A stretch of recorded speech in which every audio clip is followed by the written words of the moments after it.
The October 14th, 2019 regular meeting of the City of Coolidge City Council. Call it to order. Is Pastor Green here? Oh, there he is. He's hiding.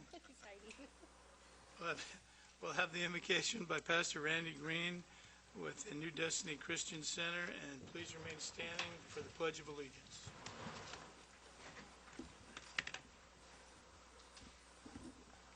Father, I thank you for this opportunity to come here before this board and these public figures. We thank you for this opportunity to come together and discuss what needs to be discussed, your business and their business, Father God. We ask you, Father God, to descend upon this place, Father God. Provide the wisdom that you provided Solomon when dealing with things that are pertaining to his people, which are your people, Father God. And we give you all the praise, first of all, Father, for everything that is accomplished here. In Jesus' name, amen. Amen. Pledge allegiance to the flag of the United States of America and to the republic for which it stands, one nation, under God, indivisible, with liberty and justice for all. Thank you. And thank you, Pastor Green. Norma, would you call the roll, please? Yes, Mayor. Councilmember Jimmy Walker? Here. Councilmember Tina Kaufman? Here. Councilmember Steve Hudson? Here. Mayor John Thompson? Here. Vice Mayor Jackie Henry? Here. Councilmember Ben Navarro? Here. And Councilmember Tatiana Murrieta. We have a quorum, Mayor. Okay, thank you, Norma. All right, the first item under presentations is a proclamation for Buddy Poppies by the Veterans of Foreign Wars, by the VFW. I'm going to read the proclamation, and then we have a couple of individuals from the VFW that we're going to say a few things. Whereas the annual distribution of Buddy Poppies by the Veterans of Foreign Wars of the United States has been officially recognized and endorsed by government leaders since 1922, and whereas VFW Buddy Poppies are assembled by disabled veterans, and the proceeds of this worthy fundraising campaign are used exclusively for the benefit of disabled and needy veterans and the widows and orphans of deceased veterans, and whereas the basic purpose of the annual distribution of Buddy Poppies by the Veterans of Foreign Wars is eloquently reflected in the desire to honor the dead by helping the living. Now therefore be it resolved that I, John Thompson, Mayor of the City of Coolidge, do hereby urge the citizens of this community to recognize the merits of this cause by contributing generously to its support through your donations for Buddy Poppies on the day set aside for the distribution of these symbols of appreciation for the sacrifices of our honored dead.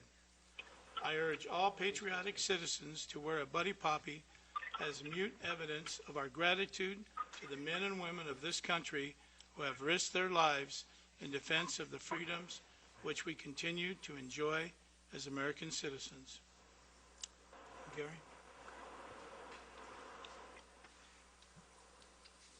Welcome. Thank you. My name is Gary Rothrock, and I'm here with Derek Hulsbus. I'm the junior commander for Post 3713 VFW here in Coolidge, and Derek is our commander. I just wanted to say a few words about the Buddy Poppy program. The mayor pretty well kind of covered it in his proclamation, but the Buddy Poppy program is strictly to raise money for veterans that are disabled, their widows and orphans. In addition to the Buddy program, VFWs all over the country support the VFW National Home. Most people don't know that they have a national home. It's located in Eaton Rapids, Michigan, and there are actually 42 homes there that are supported by the VFW for disabled veterans, widows, and orphans. It gives them kind of a transition home to get their lives on the right track and move on from there. In addition to the National Home Program, there are scholarships available, and the scholarships are Voice of Democracy and the Patriots Pen. They're held each year, and the winner of these competitions, children in middle school and high school, can earn some pretty nice scholarships towards their college education. A lot of people are not aware of that, so I just wanted to point it out tonight. I also have brought Buddy Poppies for the council. Is that all right if I approach? Certainly.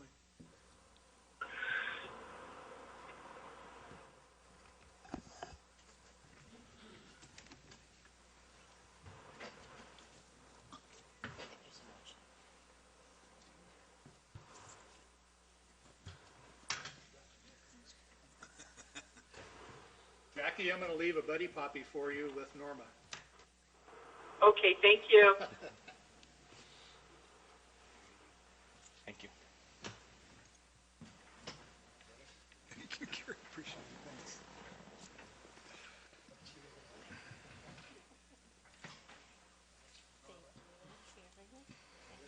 For Vice Mayor.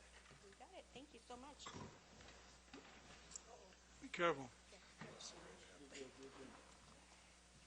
Thank you, Gary. Our Buddy Poppy drives will be held monthly through the middle of next year, and they'll be held at different locations around the city of Coolidge. So if you see a bunch of people out there with our funny hats on, come by and get a Buddy Poppy, make a donation if you will, and hopefully we'll have a good Buddy Poppy drive this year. Thank you. Thank you, sir. Okay, item 5 under presentations. Presentation by Mark Dillon on the Bush Truck bid to Outback Fire Apparatus, Inc. to utilize proceeds from the sale of Rescue 534 to purchase one 2019 Ford F-550 Bush truck in the amount not to exceed $135,000. This is discussion only. Chief, welcome. Thank you. Mayor Thompson, Vice Mayor Henry, members of the council, thank you for giving me the opportunity to speak with you this evening concerning this proposed vehicle purchase of a 2019 brush truck for the Coolidge Fire Department. In the packets before you, you have the original bid specifications distributed by Coolidge Fire. You'll also have the bid that was accepted that includes the equipment, pricing, and delivery time, as well as pictures of the vehicle that would be built. This vehicle differs from the vehicle that was originally owned by the city in numerous ways. It has pump and roll capabilities, meaning we can flow water and drive at the same time, which gives us a tremendous grass and wildland fire capabilities in a small maneuverable vehicle. It's lighter, more versatile, and it will be able to access off-road and limited access locations because of the higher clearance and lighter weight. Yet still it maintains the necessary storage to hold much of the same equipment that the previous vehicle carried. A vehicle of this type and capabilities is present in most municipal fire departments. It is extremely flexible in that it can be used for not only grass and off-road and vehicle fires, but many departments are utilizing them as a quick response vehicle that responds on medical calls and vehicle accidents and smaller incidences, not requiring a full-size fire apparatus. The Coolidge Fire Department can immediately use this vehicle for incidents such as the recent La Palma fire that we had and the previously mentioned incident types, and also to assist the surrounding departments that are in need of an off-road firefighting equipment. Also, because at this time we need to rely on our mutual aid departments to assist us if we need this particular piece of equipment. The vehicle purchase will benefit the citizens of Coolidge in several ways. We'll have reduced response times because a smaller, faster vehicle is being utilized. Off-road fires, such as brush and grass fires, will be extinguished faster and more efficiently. And wear and tear on our larger fire apparatus is decreased, reducing the expense and rate in which they need to be replaced, thus saving taxpayer dollars. Benefits to the city and the fire department in present day if we get this vehicle. Rural field and grass fires can be accessed more readily, allowing the crews to extinguish a moving fire more efficiently rather than letting the fire burn to them. More efficient capabilities on small trash fires and vehicle fires. And on larger incidents, this vehicle can be used as a rover vehicle to identify any potential fires or issues that occur outside the immediate incident scene. In the future, Coolidge Fire can utilize this vehicle in the capacity of a quick response vehicle once we have increase in manpower to facilitate this operation. Benefits to the city and fire department in the future. Our maintenance costs will be reduced because a smaller, less expensive vehicle is responding to the majority of the calls for service. Reduction in fuel usage and cost. And the city will also see an increased capabilities because a second full-size apparatus will be available in service. But this benefit will only be seen once we increase the manpower and we can put that second vehicle into operation. I'll be happy to answer any questions that you have at this time. Well, Chief, you know, it wasn't that long. It doesn't seem like it was that long ago. We were purchasing the vehicle that we just got rid of. Yes. And so my concern is what are the big differences between the one we just sold and the one that you want to buy? And secondly, what are our basic, and I don't know, I've already heard from our attorney that this is pretty narrow. I'm walking a pretty narrow path here when it comes to the open meeting law. I'm concerned about equipment needs, and I'm concerned about firefighter safety, and I'd like to know if this is the most pressing need we have, or if there are other needs that for our officer safety that are maybe more pressing than this truck. But I don't know if, well, I guess I've said what I need to say. No, Mr. Mayor, I think that's a completely fair question, which I understood was two. One was, what's the difference between the two trucks? And then the second question is, what's the immediate needs of the department, and how does this truck fit in? I think those are fair questions. Yeah, I think that's within the open meeting law. Okay, thank you. Okay. To answer your first question, this vehicle, even though it resembles the first vehicle that we had, one is going to be much lighter, more maneuverable. We'll be able to actually pump and roll, meaning the firefighters can start the pump, we can flow water while the vehicle's moving. We did not have that capability with the past vehicle. Plus, the past vehicle was much heavier than this vehicle will be, so we'll be able to access farther off the road, and it will basically have about the same storage capabilities as far as equipment-wise, not hose, and it'll have actually a little bit larger tank, water tank, which will give us more extinguishing capabilities, but we'll still be able to carry the same amount of equipment so we can go on vehicle accidents, medical calls, so on and so forth.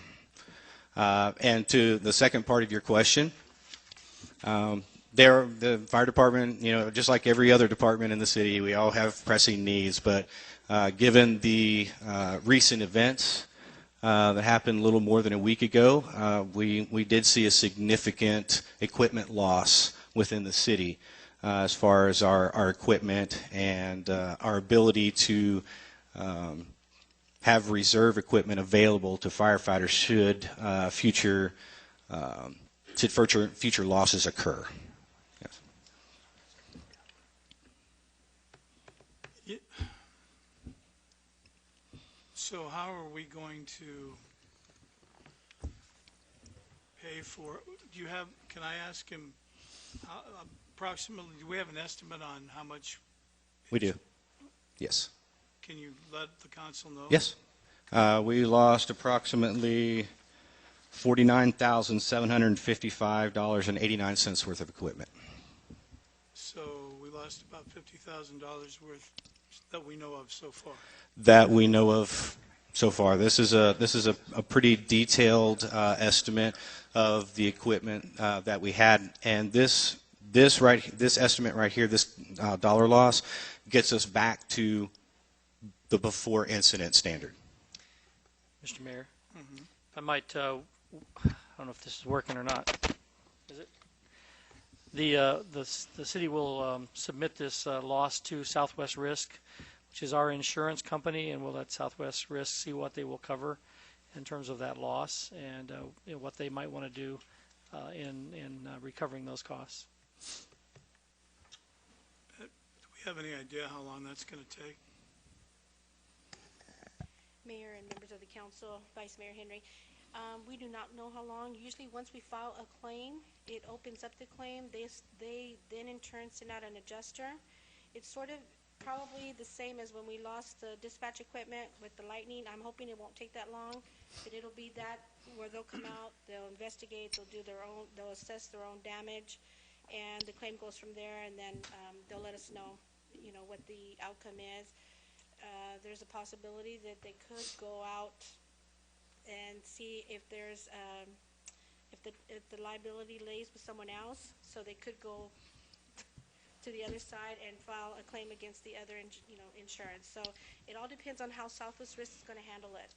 They'll either come back and say this is the total loss. They'll send us a check for the damage minus our deductible of $5,000.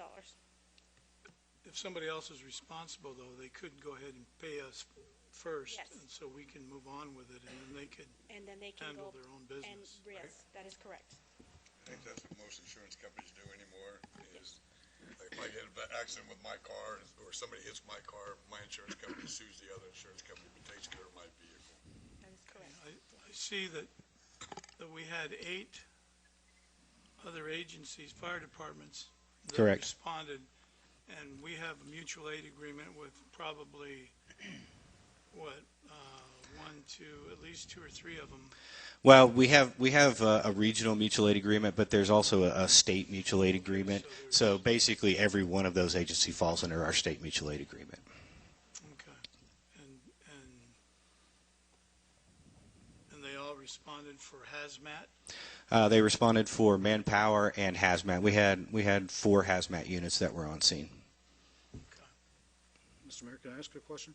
Well, you better, depending on what it is, you better look at him. Well, we're getting in kind of away from what we're here for, but the question is, We can stick it to if we can stick to the needs of the department. as far as the equipment that we're talking about. Right. As far as Number one, equipment, yep. are we going to see a list of this equipment? And number 2, is there any equipment that needs to be replaced, like right now, that we can't wait for insurance, we can't wait for battling this out? I mean, like, are we needing to replace turnout gears, things that the firefighters that are used to protect them, that we can't wait? If it's that kind of equipment, then we can't wait for insurance companies and all this other stuff. Public safety. Right. That's my question. And I'd be happy to answer that for you. Based on the inventory that I've done on the equipment that's lost and the equipment that's needed, out of the $49,755.89, approximately $45,000 of it needs to be replaced immediately. Okay. All right.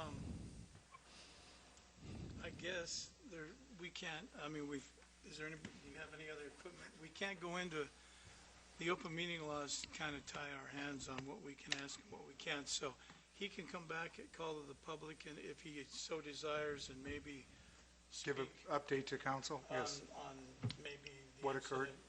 Okay. All right, thank you, Chief. Well, you Thank guys you. have anything else about equipment? No. All right, Chief. Thank Hang you. around for a while. Appreciate it. Chief, Yes. this equipment that we're talking about, you want to purchase, now the apparatus that's attached to the truck, what's the warranty on that? The apparatus that on the vehicle is your standard cabin chassis apparatus or cabin chassis warranty, which is going to be 5 years, and then there's actually 2 warranties on it. The back part of it, which is everything from the back cab to includes the auxiliary motor, the compartments, all that kind of stuff. That has a 2-year warranty, and then the cabin chassis is 5-year.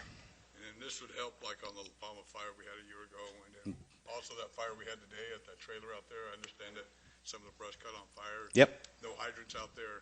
No hydrants. Nothing to pump any water to put the fire out? No, I mean, and we do have, I mean, we do have a great capability within our tanker, but our tanker is a very useful piece of equipment, but it is very large and very heavy. And a lot of times there's a lot of situations where we can't take it off-road. This vehicle is highly maneuverable, very light, and it will be on the La Palma fire. It would have made a pretty crucial difference. Okay, thank you. Thank you. All right. Okay, then I guess now we move into the call of public. This is a portion of the meeting where the public has something to say. Did you have anything that? Yes, Mayor, I have two speakers. Our first one is, does it matter which one? You want to go? You want to go first? Okay. Our first speaker is Lisa McCullough, and she's here on just speaking under call to the public in reference to fire department and Bright Fire, the Bright Fire. Okay. All right, Lisa. We know your name. Give us your address. Hi, Mayor, Council. You need anything else from me? Just your address, even though I have it. 1205 North Orlando Drive. Thank you. Yes, and just if you want to point out that they're limited to 3 minutes. I'll start the timer on my, I'm not sure what happened to the timer. Okay. I have several concerns, so I'll try to cut it as quick as I can. Okay. As far as the Bright Fire goes and the equipment that was lost, one of the pairs of turnouts that were lost was on my son's body. I managed to look up the chemicals after the call for service, and those are not rated for chemicals. So anytime they respond to a Bright Fire, they are putting themselves at risk. The clothes he was wearing underneath his turnouts are completely ruined.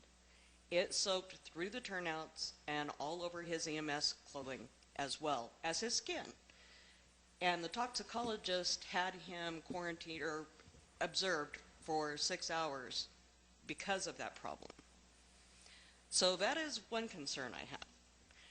The other concern I have is we have a full-time department with 2 firefighters that run at a time. I don't know if you're aware that OSHA policy states that there's a 2 in, 2 out rule. So that any fire, 2 firemen go in while 2 firemen are outside to initiate rescue. On the Bright Fire, if you look at the call for service and read the details, my son went into that fire alone. Later, there was another fireman that accompanied him. But you'll have to look at the records to see how many volunteers showed up, because during the day, most people cannot get off work to respond to fires. So we're left with 2 firefighters to handle the entire city, which is now close to, I believe, 100 square miles. That includes accidents, fires, any of those types of things. If we have volunteers who are not showing up and are not participating in drills, then I think there needs to be some repercussions for that. We need to have openings available for volunteers that will be there to back up our full-time guys. I think you guys also need to consider looking into adding several positions to our full-time department. It's going to cost you a lot more in lawsuits if one of these guys dies during a fire because they didn't have adequate equipment, they didn't have adequate backup. I know as a mother, I have concerns with that. I also have concerns that in the 8 hours we sat in the hospital with my son, he received calls from his brother firefighters, but nobody else. Nobody else called to see his status, and we were told later no one was aware that a firefighter was even taken to the hospital. So we have concerns with that as well. Seems to be there's a lack of communication. When I've asked about equipment in the past, I was told, well, the city council won't fund that. Then I hear, well, no, we didn't know anything about it. So I wanted to present this stuff to you tonight so that everybody is aware of these little issues, and hopefully you can answer me at some point in the future. Thank you. Thank you.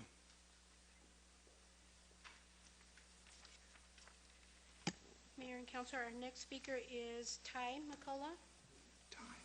On the same issue, yes. T1. Getting old, guys. Good evening, Mayor, City Council. Are you still residing with your wife? For right now, yes. Okay. Just want to make sure. Depends on how I do here. I live at 1205 Orlando also. Thank you, sir. Okay. To give you a little bit of history, I know most of you on the council know who I am. There's a couple on the council I don't recognize, I don't know you, but forgive me for that, I'm sorry. But I was on the Coolidge Fire Department. Did quite a few years on the Coolidge Fire Department under Mickey McHugh. So from that point, getting on that fire department to where we are today, we've added a couple new trucks. The turnouts, I think, are the same ones that when I got on are still being used. So one of the dilemmas is the turnouts that got contaminated or out of service. You go across the street in, I'm not sure if that's the backup station or just a holding station across on Pinkley there. You have to go along a rack and you pick and choose pieces out of turnouts to try to gear yourself back up. Well, you may be wearing boots 2 sizes too big for you, pants that don't fit you. You don't know. They're not your turnouts. Turnouts are made to fit you. When I got mine, we went to Phoenix. They sized me for my turnouts. I only got 1 set. You're supposed to have 2. Because I don't know how many times I've been in a fire, come back, we've washed our turnouts. You have to hang them. They do not dry. You can't throw them in a dryer. They do not dry fast. A fire responded out again. I had to put my gear back together and go in a fire with damp turnouts. Well, now you're in a pressure cooker. It's hot inside them turnouts. Not sure. Some of you may have been on the fire department. I know, Jimmy, I know you have. It's a life-saving technique that's there for us. If that turnouts and stuff that we have is not helping us, we can't help you if you're trapped in your house. These guys, they put their life on the line, just like the officers do. If they don't have the equipment to do their job, shame on us. I mean, shame on us. I mean, if we're here wanting the city to grow, we're wanting to do everything, then if it means somebody's got to take a hit in the pocket, and me as a property owner, me as just living in the city taxes, I don't care. We need to take care of these folks. Other things will come and go. We need to make sure our full-time department has 4 guys on that truck. Right now, I went and talked to them today. I don't know if you guys have been over to the fire department and just reached out to them to see how they did after the fire and stuff as council members. I don't know. I mean, me, I would think that would, you know, hey, how's it going? Just stop by, check on them, see how they're doing, different things. They had a fire today, and I want to say, I don't know how many I heard you guys say, a trailer fire. Well, all they survive on is what water they have in those trucks, or they're sucking from a canal. Because if it's on the outlying areas, there is no hydrants, and we got a lot of homes out there anymore. So you're sucking out of a tank what you have. So you're conserving your water as much as you can. Hopefully you got firefighters who understand. You just don't blow stuff across the field. You have to use your water conservative, everything else. We have 2 full-time guys, and I believe there was a volunteer, paid on call, volunteer with them. 3-man crew on that fire. I don't know if any others showed up, but I do know that we had a pole that got hit down here on the boulevard. I had more officers on the scene than there were firefighters. 1 firefighter, 1 command. That was it. So, as Lisa mentioned, when I was on the department, the previous chief, Mickey, had a stats. You had to say, I want to say it was within 70 percentile of drills and fires attendance. If you didn't hold that, he would ride you and he would warn you. I don't know of him. I honestly don't know. They may have just quit, or he may have threw him off the department. I don't know. It wasn't my business to find out. I stayed within the high 80s to 90 percentile all my career on that fire department. Because when I said I would protect this city as a firefighter, I meant it. That means at 2 o'clock in the morning, my butt was getting up, going to a fire, and then going to work the next day. And unfortunately, right now, a lot of homes are not being protected. I read an article in the paper, 200 permits were issued for homes, everything else, businesses coming to town. Do they know we only have 2 firefighters on during the day? So they're going to sit there and they're going to, I mean, we got restaurants. If Tags catches fire, does Richard know? We only got 2 full-time guys coming to put your business out, Richard? We better hope somebody else comes. Because, I mean, I don't know how many firefighters are still on the city. Used to be, when I was on there was 3 or 4 city employees. I don't know how many city employees are on fire department anymore. So, I don't know where these guys' backup's coming. I mean, because if Florence comes, you're looking at 15 minutes, if not more.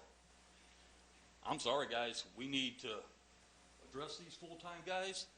We respect them. We want them. Because at 2 o'clock in the morning, after 8 o'clock at night, I think the citizens of the city of Coolidge think we're 24/7. We got a full-time fire department. No, we don't.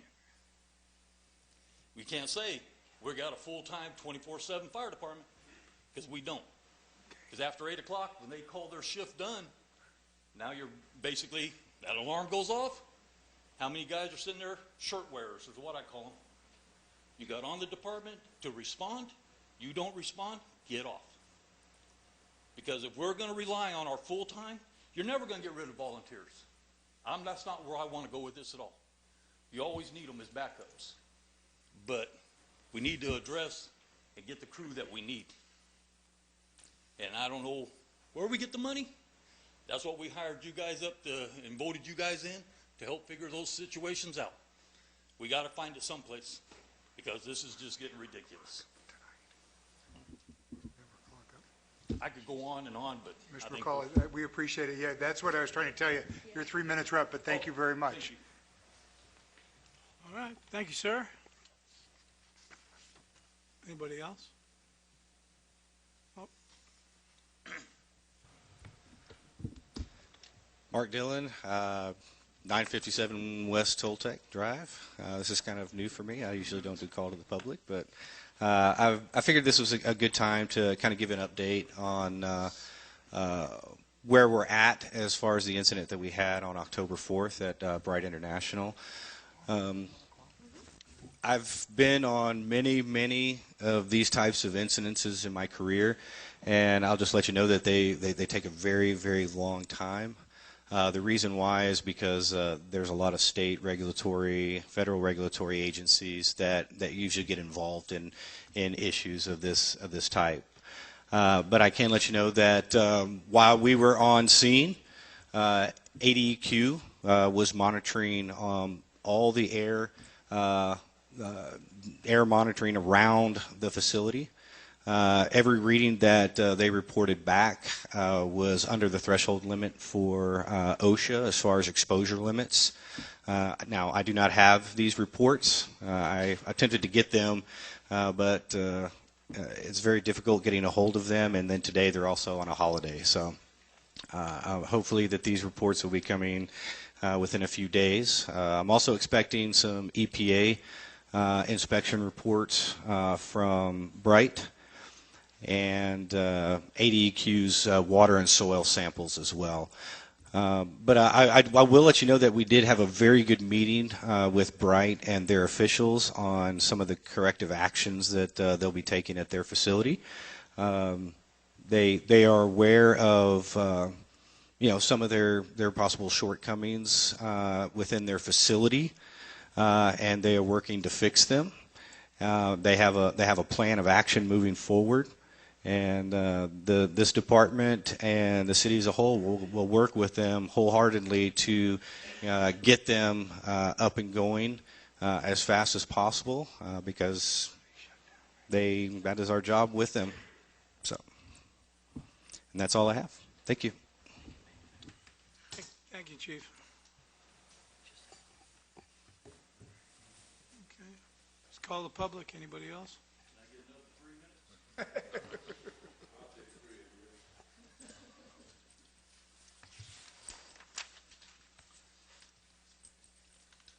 Ladies and gentlemen, my name is Richard Shaw. I live at 1031 South 4th Street. You're talking about the money for Bright International that the firefighters went out to. I got a quick cure for that. Bill them. Bill them all, the 49,000, 50,000, whatever the heck it takes, bill them. That stuff is dangerous. I live over here behind the police station. I got a whiff of this smoke. Guess where I went? I went north.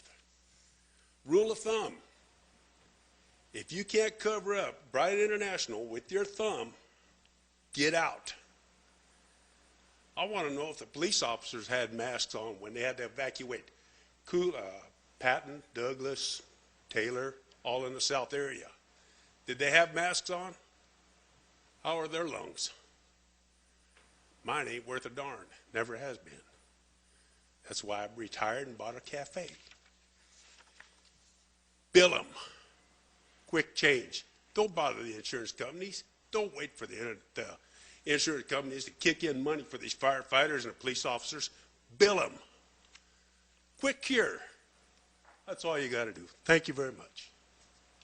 Thank you, sir.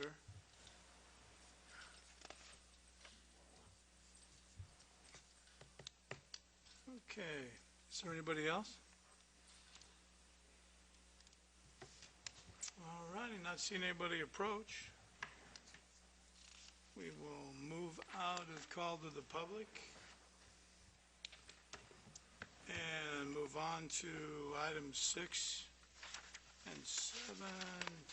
Approval of minutes for the City Council regular meeting of September 9th, 2019, and the City Council regular meeting of September 23rd, 2019. Are there any changes or corrections or anything else that we need to do with these, or are we good to go? Very good. Okay, we need a motion. Mr. Mayor, I'm gonna make a motion we approve regular City Council regular meeting minutes of the regular meeting on September 9th, 2019, and September 23rd, 2019. Okay. Second. There's a motion and a second. All in favor? Aye. Opposed? Aye. Okay, thank you. Okay, now we're going to move into another public hearing to receive public comments on portions of land located in Section 28, Township 5 South, Range 8 East of the Gila and Salt River Basin Meridian of Pinal County, Arizona, known as the Wildermuth Annexation. This is a public hearing. Mayor Thompson, Vice Mayor Henry, council members.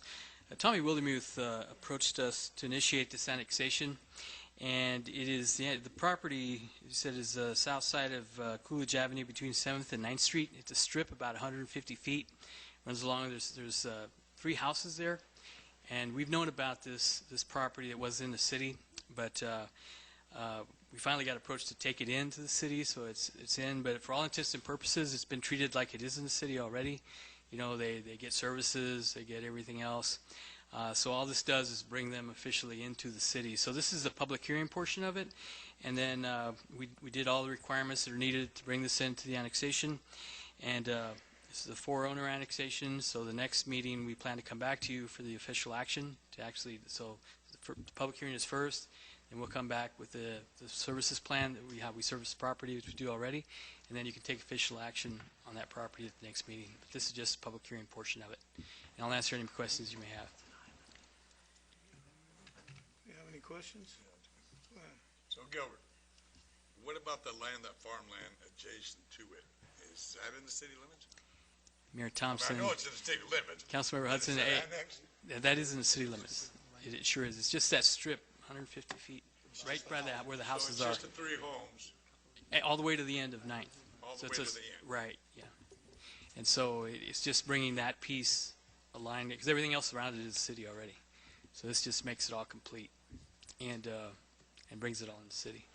But like I said, and what this does for them, and it reduces their insurance. Because officially, if it's outside the city, then insurance rates go up. So I've lived here 37 years and I never knew that. Yeah. I never knew that at all. Yep. Thank you. You're welcome. Yeah, I thought all that was. I didn't know that their farmland wasn't in. Do you have any questions? No. Okay, It's a public hearing. Does anybody have anything to? All right, then, I guess we'll move out of the public hearing and move into business items for consent. Item 9, consider approval of entering into a Fourth Amendment to the lease agreement between the City of Coolidge and Complete Parachute Solutions, Inc. for the purpose of extending the lease of the South Hangar at the Coolidge Municipal Airport for an additional 5 years, effective August 22nd, 2019, and requiring Complete Parachute Solutions, Inc. to pay a fuel fee. Mr. Mayor, I'll take this one. We've been actually in conversations with Complete Parachute Solutions for probably the better part of 2 or 3 months now, maybe a little longer than that. I haven't, for some reason, this doesn't seem to be working very good. And I'm speaking right. There we go. How's that sound better? You got to almost swallow the microphone.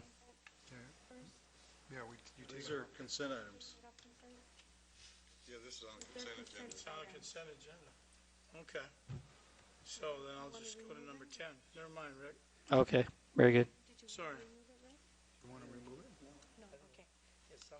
Item 10, consider approval of entering into an intergovernmental agreement, number 2019-01, regarding reimbursement of salary, overtime, and employee-related expenses incurred due to the Coolidge Police Department's participation in the Pinal County Narcotics Task Force ACJC grant number DC 20-0-010.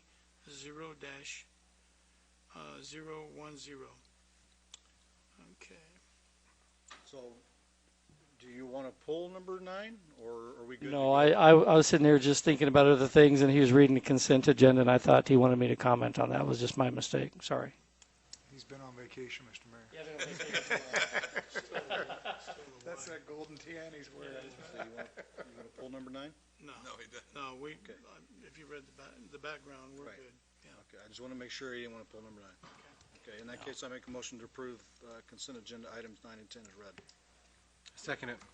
Okay, there's a motion and a second. All in favor? Aye. Opposed? Is Jackie still there? Vice Mayor? You still there, Vice Mayor? Yes. Aye. All right. All right, so that carries. So we'll move into business regular items. Item 11, ordinance number 19-14, an ordinance of the mayor and the city council of the city of Coolidge, Arizona, rezoning a certain parcel of land from planned area development to agricultural, consisting of approximately 1.38 acres, more or less, located at 1139 East Lauren Lane. Oh, that's you, Governor? Okay. Mayor Thompson, Vice Mayor Henry, council members. This is a request by Bradley and Carrie Patrick to rezone approximately 1.38 acres of land that's located in KLC Ranch from planned area development to agriculture. And what this does, it allows them to actually be a little closer with their buildings. It corrects a couple issues. Right now, the setback, if they follow the PAD numbers that are on the page for the PAD, is 40 feet. So what this does, it brings an accessory structure in the back so it's 10 foot from the property line like it is throughout the rest of the city. And it also will allow, in agriculture, you can actually put up a structure that's, if you have over an acre, it's over 800 square foot without requiring a conditional use permit. So if somebody wants to build they have 1.38 acres and build a little shop in the back, you can do it. If you change it to ag, then it could be 10 foot from the property lines from the side and the back, and can be 800 square foot or a little over if they want, without having to go through a conditional use permit. So that's what's converting the PAD zoning to ag does. We're doing them on a case-by-case basis. We think more people will come in. We have other applications, and so we'll just bring them to you 3 or 4 at a time if we need to, and then until we go through as many people that want to change the zoning in that area. And that's basically what it is, and we're here to answer any questions you may have. Any questions? Is that the KLC, the ranch that's up there? Okay. If there are no questions, then I guess we need a motion.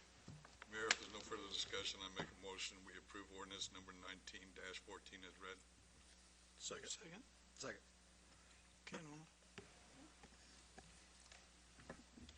Councilmember Hudson, Yes. Councilmember Kaufman, Yes.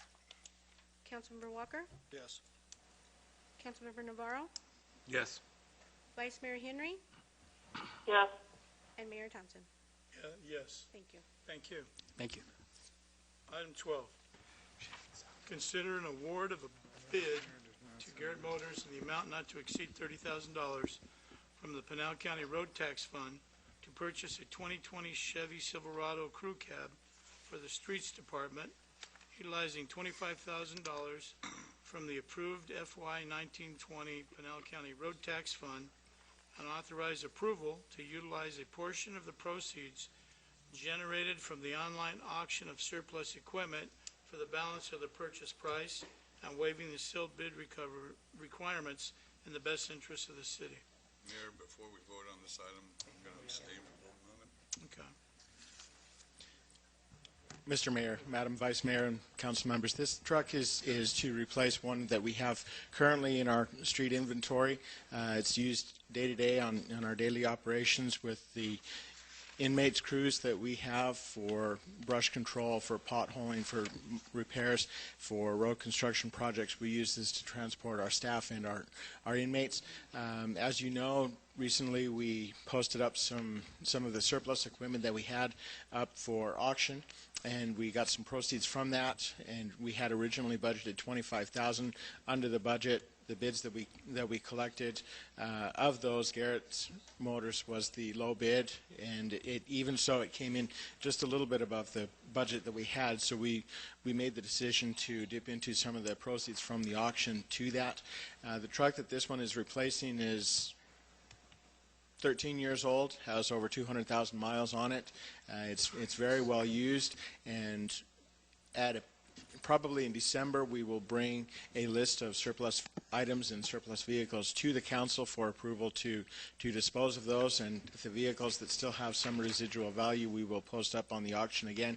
And in the meantime, though, the truck that we will be replacing will continue in our fleet as an emergency backup if we need it.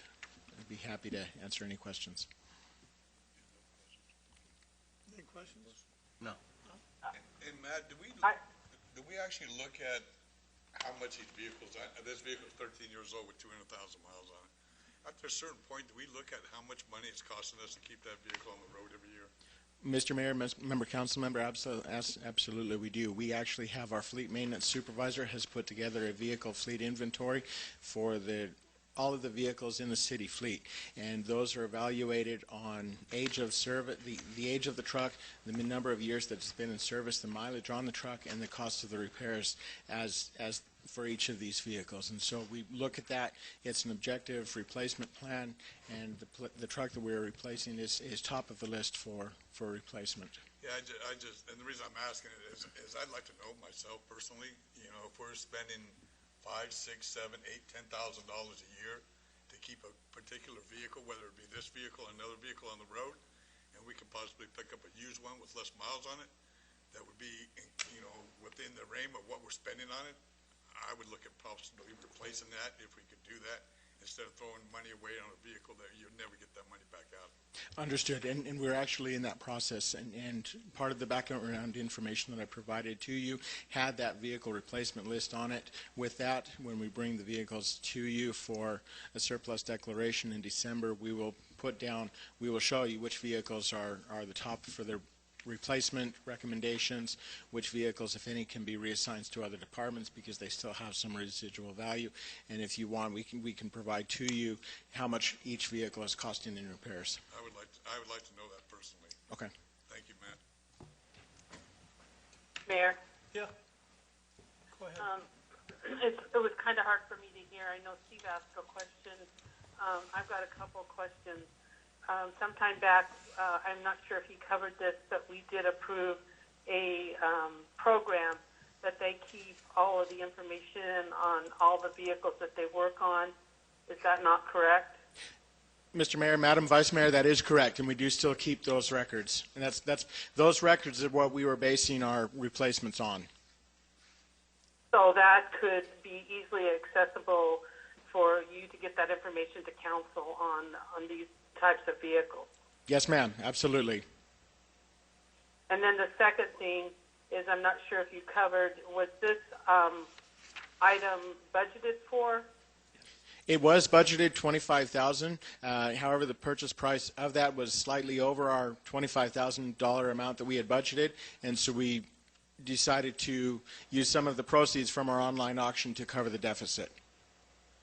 Okay, thank you. Anybody else? No? All right. Thank you, Matt.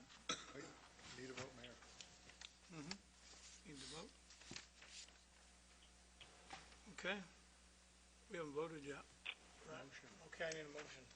Mr. Mayor, Yes, make sir. a motion to approve item 12 is read. I second it.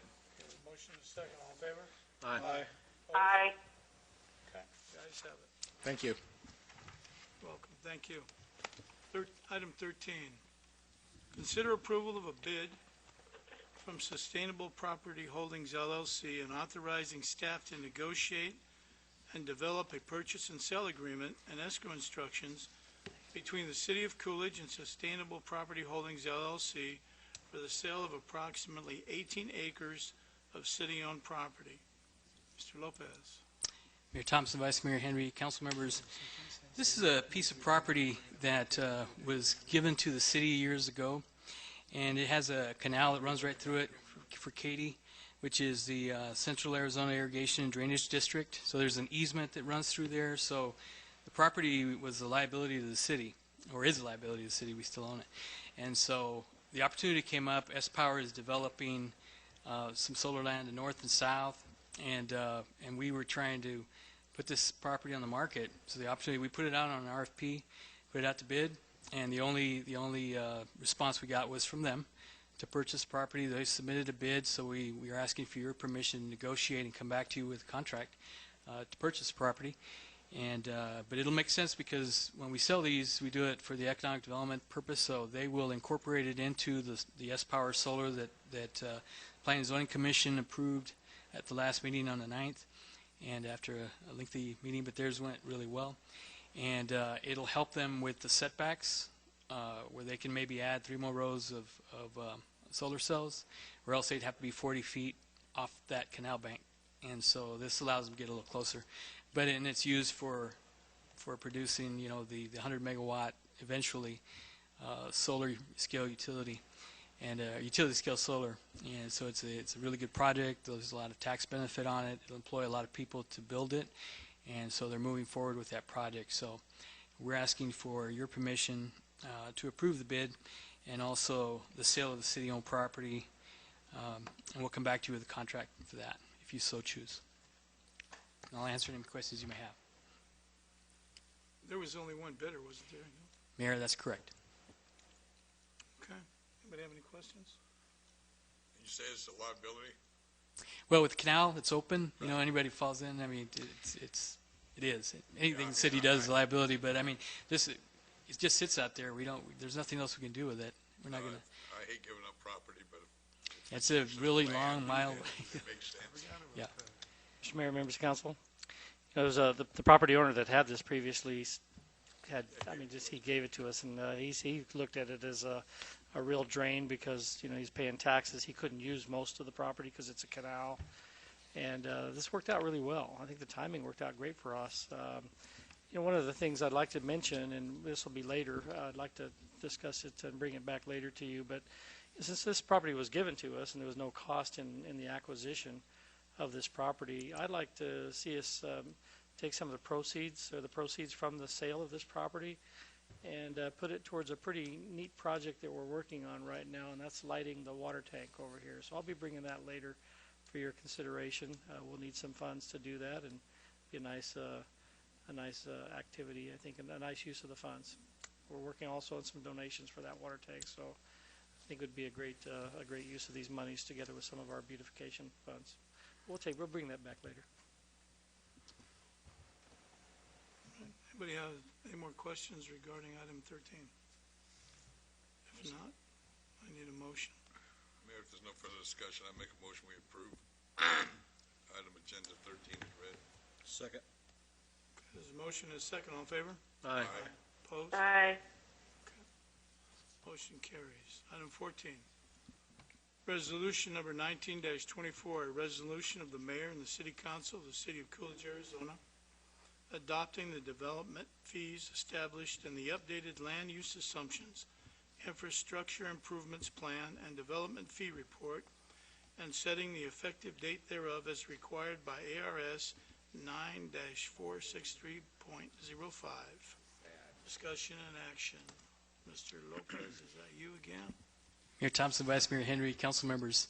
As you recall, we've been going through a long process that started on March 22nd, and to go through the process of looking at and having public hearings and adjusting our impact fees.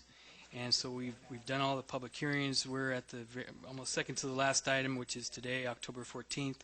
So we're bringing the impact fee study and everything to you for your consideration. And we've gone through all the public hearings, the notices that are required.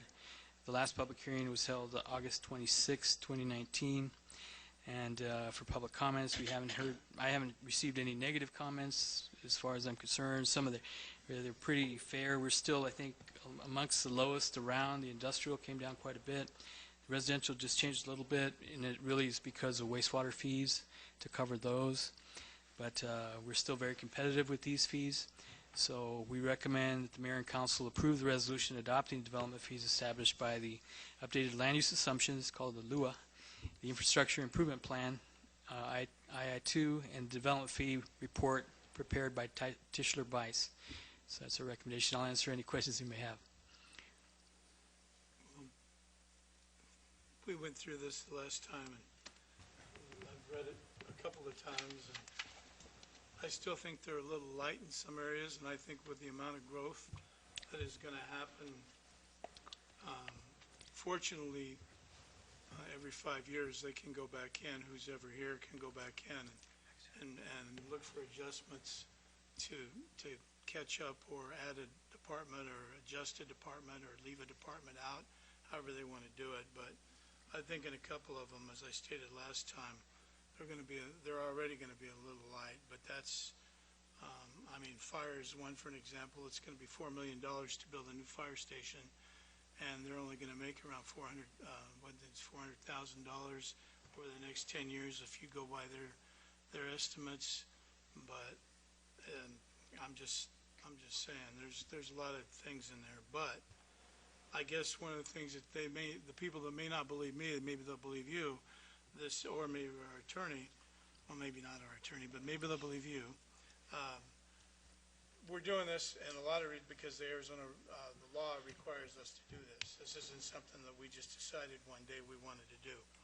And so, Mayor Thompson, that's correct. A bunch of methods that you can utilize to make these adjustments, and we hired the best outfit in the state to do it. In the country, probably. Because they haven't lost if they've been challenged, they don't lose in court, and so these guys are the best ones in the state. So that's what you got to have if you're gonna have impact fees and you're gonna make moves on them. So that's where we're at. I think this is what it's going to be. We're going to be very competitive, not lower than. Everybody complains and says our taxes are real high, but when you look at things like impact fees, if you go over to Queen Creek or you go over to Casa Grande, you're going to see or Florence for that matter, there's quite a difference in what they will pay to build a new house over there, and they will pay to build one in Coolidge. So, all right. So you guys have any questions down here? No. All right, then we need a motion to go forward. Mr. Mayor, I make a motion to approve item 14 as read. I second. Okay, motion second, Mama. Vice Mayor Henry, Yes. Councilmember Navarro, Yes. Councilmember Walker, Yes. Councilmember Kaufman, Yes. Councilmember Hudson, Yes. and Mayor Thompson. Yes. Thank you. Thank you. Thank you. Okay, we move into the report from the mayor and the council and our city manager. We'll start with Councilmember Walker. Just a couple of things. I'll try to make it quick. First, wish my condolences to the family of John Pogue. John was in law enforcement probably about 175 years, At least. it seemed. I first met John in 1985 when I went to work for the Pinal County Sheriff's Department. He was an awesome man, and just condolences to the family. There's a few here in the crowd tonight. Secondly, I went down to the events at the park, Coolidge Days, and I was happy to see the turnout. I was happy to see that the carnival actually added some new rides. There was a couple of different new food trucks, and it was packed. That was a nice turnout, and it was nice to see. Lastly, something I've mentioned several times, that once again, I think it is time that we as a city sit down and find a direction for our fire department. We can have all the MOUs, all the IGAs that we want, but that is not a guarantee that they're going to show up when we yell for help. They also have responsibilities of their own. We are growing, and it scares me to death to think that, not because it's related, this is to all the firefighters, because I was there. It scares me to death to think that there's one firefighter going into fire, any fire. That should never happen. There's never happened. That's like sending a police officer into a bank robbery by themselves. We're going to get bit, and we're going to get bit hard, and this one almost did it.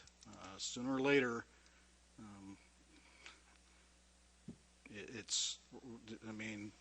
we're going to have a tragedy. So I think we need to sit down and seriously figure something out, in what direction we're going to go and how we're going to get there. We keep growing, we keep annexing, which is what we need, and like I said before, I'm not naive to believe that we can throw four or five people onto the department tomorrow.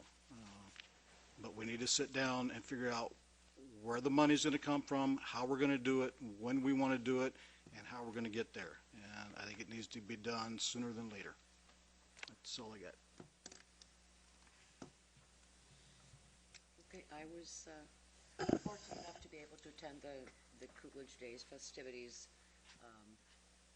right on the fire truck. It was fun from that vantage point, instead of being on the ground watching the parade go by, to be on the fire truck watching the people, watching the parade. We enjoyed a nice luncheon after, thanks to the folks that put that together for us. Appreciate it. Not to beat a dead horse, this whole Bright incident, it affects a lot of people dearly. Some of us have family, friends that work there that are wondering what their future is regarding employment there. I want to say, too, that the overall response to the incident was favorable. I know there were some negative things that have been brought up, but you got to look at the overall. The response from our forces, the response from our neighboring facilities that came out and assisted with this, took an event that could have been potentially much worse than what it was and contained it with minimal exposure to the public. Kudos for those folks of being able to get a good handle on that and control it. Like I said, it could have been a lot worse. I've got 12, 15 years in the hazmat field. I know what I'm talking about. You're dealing with chemicals that you need to know what you're dealing with, and perhaps a lesson to learn from this. We have industries in this city that are dealing with some bad stuff. Maybe get to know those folks that have that bad stuff. Find out what's there that you're going to have to deal with before you're there having to deal with it. I work for an environmental company, and we've invited the fire department out. We've invited the police department out, because you guys are going to be the first responders if we have an emergency event. If we have an emergency event where I'm at, things can get bad in a hurry. It's nice to be able to share the information with our emergency responders that this is what we've got, this is the SDSs for what we've got, this is the way you need to control these things, how you need to interact with that. So maybe a little homework before, just to know what we have. I don't know how much exposure you guys had to the chemicals that were being stored at Bright. Maybe if we'd had an upfront that this is the inventory they've got on site today, These are the chemicals that are there today. Worst case scenario, we have a fire, we have an explosion. This is what the outcome could be, so that we're prepared. And just be prepared. That's all I got. Yeah, I agree with Councilman Walker. I know it costs a lot of money to fund a full-time fire department, but I think we need to look at it and maybe have a work session and maybe look at it, look at the needs. I had no idea that $50,000 worth of equipment was lost out there till today. It kind of upsets me. And I agree. I don't think there's one person that should go into that situation myself. I mean, I wouldn't put my kid through it. I wouldn't go through it. And we need to take a look at it. And there's another person that passed away on Friday. He was a part of this community, worked for Coolidge Examiner for many years, Bob Tooley. He was a great man. He did a lot for the city of Coolidge. And to Kelly Kent and Kelly Tooley Kent and John Kent, my heart goes out to you. My prayers are with you.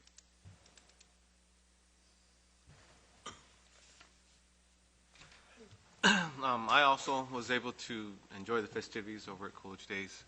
I'd like to echo everyone up here. I agree with them. And actually, I'd like to thank Mr. McCullough, Mrs. McCullough, and Mr. Sharp for coming out. I appreciate you guys coming out and saying something. I'd actually appreciate it more people would come out and say something. You have a problem. Don't let it build till it gets ugly. If you have an issue, that's what the call to the public is for. I've done it myself. I know other people that have. I honestly expected more people here over this incident, and it's pretty empty. I expected everything to be open, and it's not. So good for you three to come up here and say something, but something's going to have to be done. You're absolutely right. Vice Mayor? Yes. I too would like to thank the three that spoke under the call to the public. Too often people just talk on social media and never come forth to the council. So kudos to you three. I would also like to thank all of the Coolidge personnel that fought the fire, worked the fire, and all of the other jurisdictions that came in to assist the city of Coolidge. I thought it was awesome that we had so many different jurisdictions that were able to come in and help us. I too was able to go to the park for just a little while, and today I attended the Pinal County Town Hall meeting, which the Pinal County Town Hall will be held on October 24th at Robeson Ranch. And that's all I have. Thank you, Vice Mayor. Rick? Mr. Mayor, members of the council, I was equally concerned about the incident that occurred at Bright. It started about 2:02 on a Friday afternoon. I didn't leave the city until 2:30 in the morning, Saturday morning, from the adult center. We set up an emergency response shelter. There were a few people that took advantage of that shelter. I couldn't be prouder of the city employees and how they responded to this incident. And a lot of other agencies that came to help us in a time of need. And Mayor, I'm sure you'll go through a list of people that you can thank there, but I commend our firefighters, and we do not want to put our firefighters in harm's way. I've had a lot of discussion in the last few days with our chief about this incident. He's writing up a detailed report for you. We, and our police department was out there, on a voluntary evacuation going into the Landmark Ranch neighborhood, asking people to voluntarily leave. It wasn't a mandatory evacuation, but it was out of caution to make sure that our public and the citizens are safe. The smoke. As we understand it, as the chief has described, we had air quality monitors out there with ADEQ, and the toxicity levels of the smoke was not in a range that posed an imminent health hazard. It's uncomfortable. It's not fun. It's not fun to be sprayed with pepper spray. It burns the skin. That's not going to hurt you. I think we're going to be looking at some of this in more detail. We'll get more reports from ADEQ, and like the chief said, as this incident unfolds and we can have a little better report, we'll make sure that the council is aware of exactly what happened and how we responded. Had an agency tell me the other day that they would not have received the same response in a larger city. It would have been much more complicated through the bureaucracies of a larger city to get people to respond as quickly as we did, and we responded quickly. Transit was out there with buses to take people that needed rides. Police department was out there asking people to evacuate if they felt that it was going to be uncomfortable for them. Fire was there, other agencies were there, local businesses stepped up. Couldn't be prouder of the community. As far as our equipment, we just found out, we've been doing an inventory of the equipment that was lost. Much of that was due to the water that was coming out of the facility, contaminated water. And we'll get that replaced as quick as we can to ensure the safety of our firefighters. Thank you, Mr. Miller. Mayor, I forgot one thing. Sorry. Go ahead. I also agree that we do need to sit down and have a study session.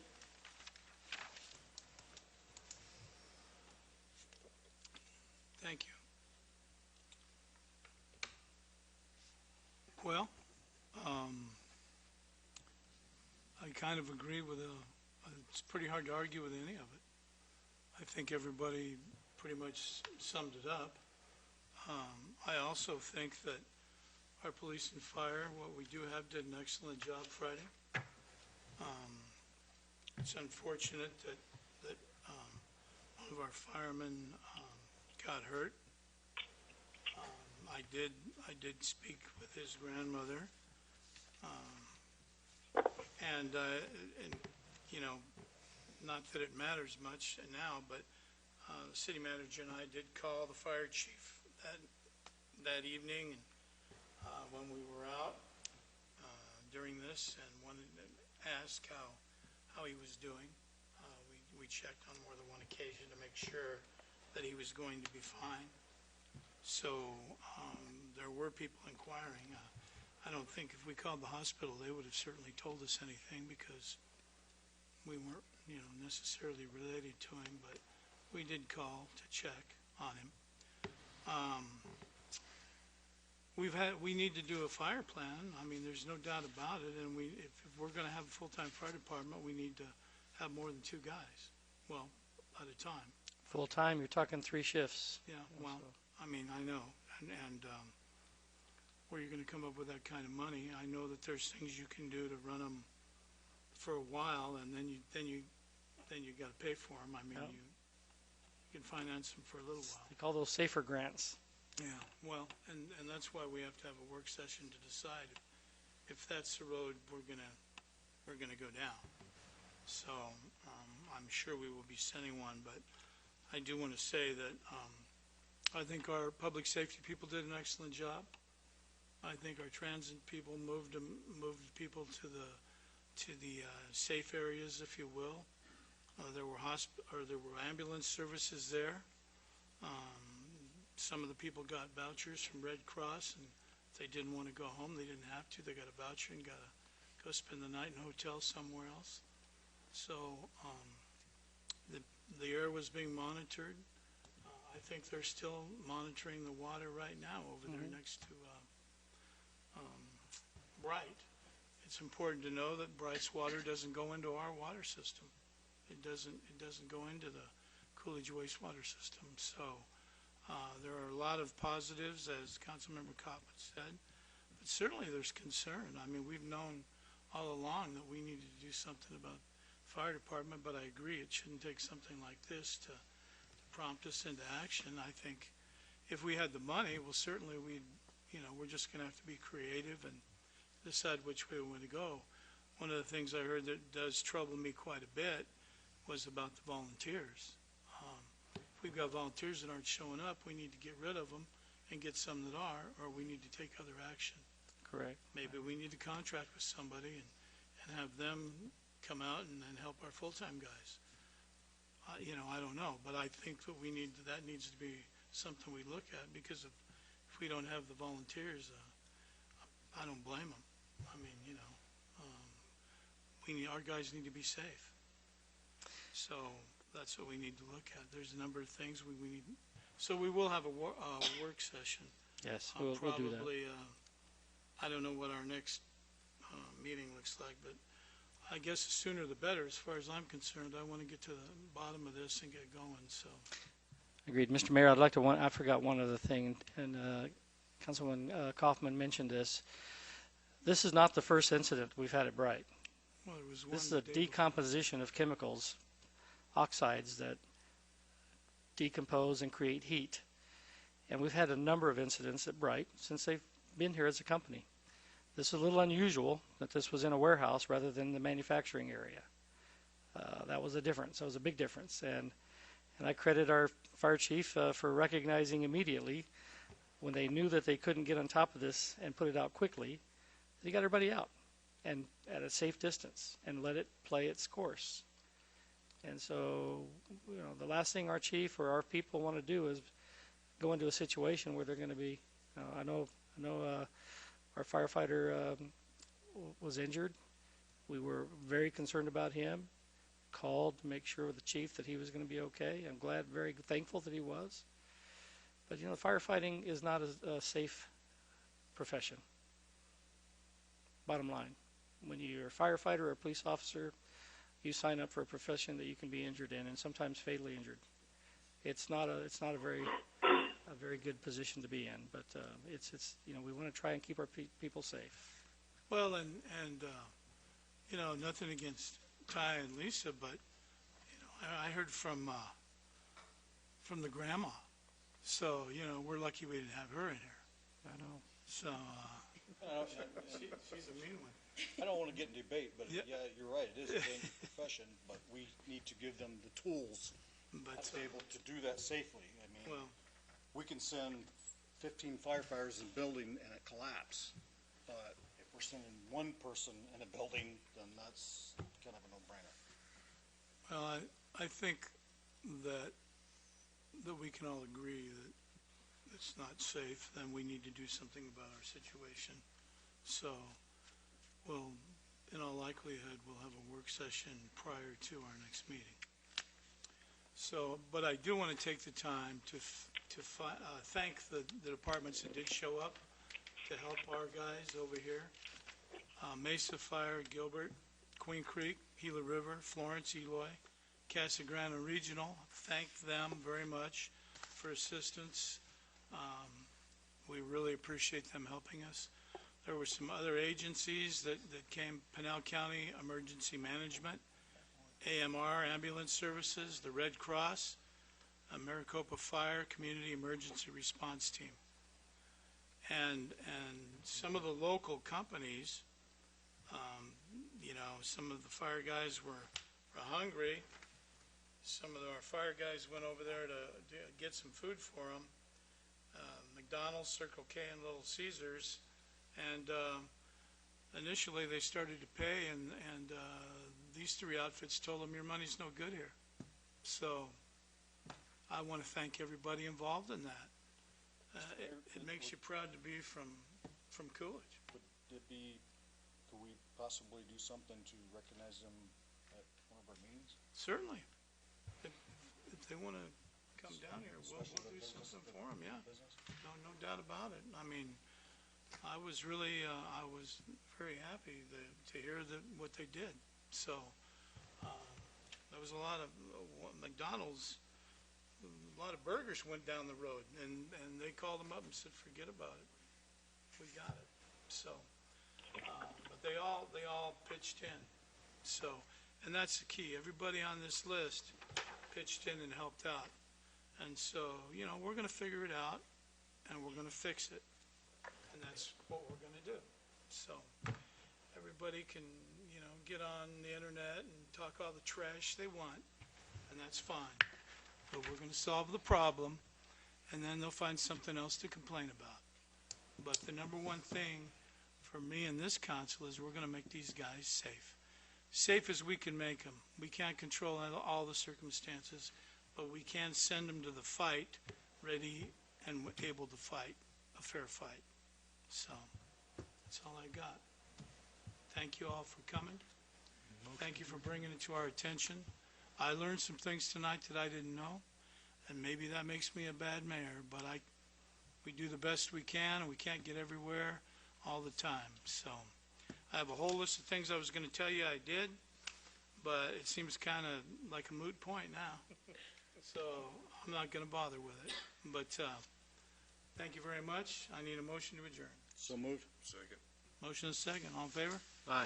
Opposed? Aye. We're adjourned. Thank you.